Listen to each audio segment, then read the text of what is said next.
Hello everybody, Adrian here for Geek Street Journal. I'm going to be recounting to you the main points of PlayStation's conference on August 20th in Germany. It ended just a few hours ago and there were 15 brand new games announced for the pre-Christmas launch. The president of Sony gave Xbox a really bad burn for changing their minds so often as opposing to staying true to a vision. But perhaps the biggest news was the price point and release date were released today for both the PlayStation 4 as well as a significant price drop for the PlayStation Vita. Let's get into what you want to know right now. First off, it won't hurt your wallet as badly as expected. It'll be $39 in America, 399 euros, and for 349 pounds in the UK. The release date for the PlayStation 4 is November 15th in the United States and the 29th of November in Europe. Also announced was the PlayStation Vita will have a significant price drop. It will go to $199 and 199 euros. So let's get into some of the 15 games that they announced. First off was Mizuki Baby, which looked interesting. It was like World of Goo meets Cave Story. This was for the PlayStation Vita. They also announced Big Fest, which is basically Rockstar Concert Tycoon. But they had a really big part on the indie game developers. I think that this might be because Congregate, a website run by GameStop that really focuses on indie games, kind of has the edge on them right now. However, the PlayStation 4 was announced will be running Unity, which is one of the reasons I play so much on Congregate. If the PlayStation 4 can run all of the games that Congregate can, at least they're Unity ones, I'll be very tempted. They also talked about the silky smooth controls on the PlayStation Vita. Now, I think that the silky smooth controllers are good, but the graphics are the best thing. I think that these new games might be enough to make the PlayStation Vita complete with the 3DS. Now, the 3DS had PlayStation Vita beat because of the 3D aspect, but now with everything being 3D, it's kind of a cliche. So now it's coming back to old school, which has better graphics, and there, the Vita wins by a long shot. As a side note, when they changed speakers, they played Daft Punk, which won me over because I am a huge Daft Punk fan. Rogue Legacy will be on PS4 and PlayStation Vita, as will End Plus Plus multiplayer that will be on PlayStation 4 only. Now they introduced a game called Volume, which I thought was kind of funny, because they have no idea what the game is about, but they approved it and bragged about it. They really want to have as many titles under their belt as possible. They didn't even know what this one was, but they trust in it, so I'll have faith in that. Something that got me really excited was PlayStation 4 will have Guns of Icarus online multiplayer. Guns of Icarus is a fantastic game you can get on Steam right now, and I've been playing since its indie stage, and it looks absolutely incredible. It's a steampunk shooter full of airships. The game developer, The Chinese Room, which is a UK development team, unveiled a new game called Everybody Goes to the Rapture.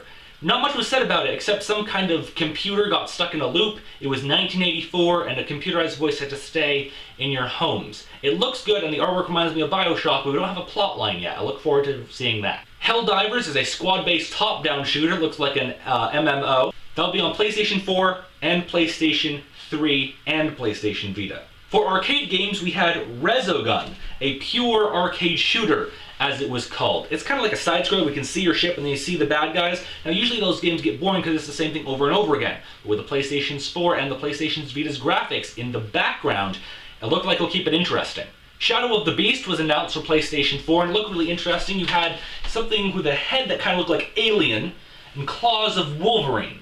The graphics and sound really weren't that impressive, but it looks like it has great gameplay potential with the ability to summon up kind of backup behind you. The Playroom will be coming pre-installed in every PlayStation 4. Now, I thought that the demo looked pretty gimmicky. Basically, like the Wii Sports was for the original Wii, it's just a way to show off their technology. That said, Wii Sports is still kind of fun, and this demo looked like it'd be fun to play around with for the first 15 minutes before you actually get into Killzone Shadowfall. Before I get into Killzone Shadowfall, they showed a little bit of Infamous Second Son, which looked fantastic. A lot more graphics-wise, but a lot less free-running-wise. Killzone, I want this game so badly. I've been super excited about it since the very first PlayStation livestream I watched a few months ago. The demo looked beautiful, and I think it might be one of the best shooter games I've ever seen on a console.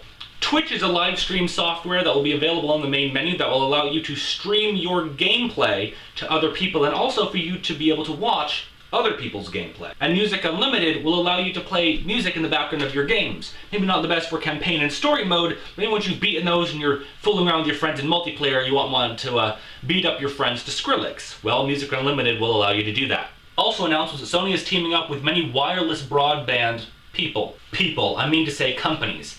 This will allow the PlayStation 4 to have direct access access instead of running off of a separate router. He was kind of vague on what was really going on there, so I'm sure we'll get more details closer to launch date. Assassin's Creed 4 will be able to be played on the PlayStation 4 console and then be able to switch to the Vita. At least that was the demo they showed.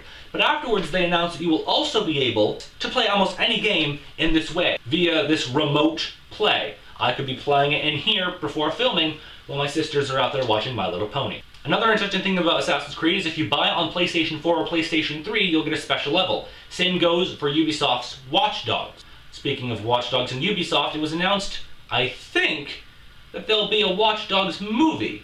It was very hard to tell past his French accent, but it sounded like movie.